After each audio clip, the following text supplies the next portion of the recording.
நண்பர்கள் அனைவருக்கும் வணக்கம். எவர் குரோயிங் சென்னை இல்லன்னா வளர்ந்து வரும் சென்னை அப்படின்னு சொல்லலாம். நம்ம சென்னை மாநகராட்சிய எக்ஸ்பேண்ட் பண்ணியிருக்காங்க. இந்த எக்ஸ்பேன்ஷன் பத்தி தான் இந்த வீடியோல நம்ம பார்க்க போறோம். நம்ம சென்னை மாநகராட்சியுடைய பரப்பளவானது பார்த்தீங்கன்னா, 426 சதுர கிலோமீட்டர்.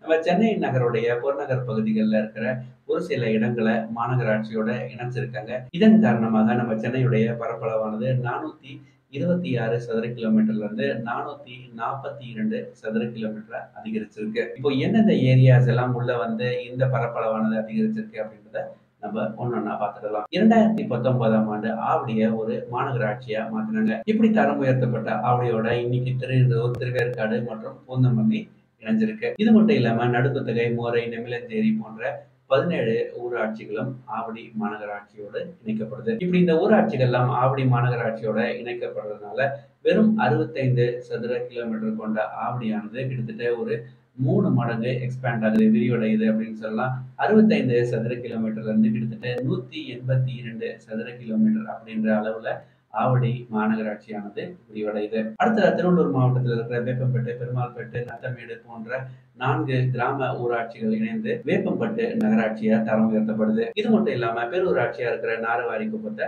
நகராட்சியா தரம் உயர்த்துறாங்க. இந்த நாரவாரிக்குப்பம் நகராட்சியோட இப்ப நீங்க ஸ்கிரீன்ல பார்த்துட்டு இருக்கிற ஊராட்சிகளும் இணையுது. அதே மாதிரி திருவள்ளூர் நகராட்சியுடன் சோலை, ஈக்காடு, திருவானூர், மேல்நல்லூர், புட்லூர் போன்ற ஊராட்சிகள் இணைக்கப்படுது. அதே மாதிரி திருத்தணி நகராட்சியோட கார்த்திகேயபுரம், பட்டாபிராமபுரம் ஆகிய ஊராட்சிகள் இணைகின்றன. திருவள்ளூர் மாவட்டத்தை பொறுத்தவரையில அத்திப்பட்டு, பாடியநல்லூர், கடம்பத்தூர் ஆகிய கிராம ஊராட்சிகள் பேரூராட்சிகளா தரம் உயர்த்துறாங்க. இப்படி தரம் உயர்த்தப்படுறதுனால அந்த பகுதிகளுக்கு அடிப்படை வசதிகளானது அதிகரிக்கும்.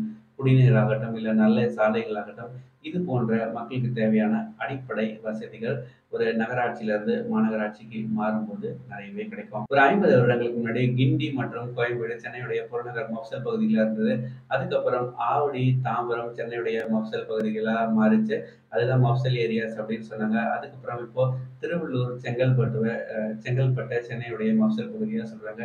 இன்னும் போக போக பார்த்தா இந்த பக்கம் திருத்தணியும், அந்த பக்கம் அச்சரப்பாக்கமும் சென்னையுடைய மஃப்சலா மாறலாம். அதே மாதிரி இன்னொரு பக்கம் ராணிப்பேட்டை கூட சென்னையுடைய மஃப்சலா மாறினா ஆச்சரியப்படுறதுக்கு இல்ல.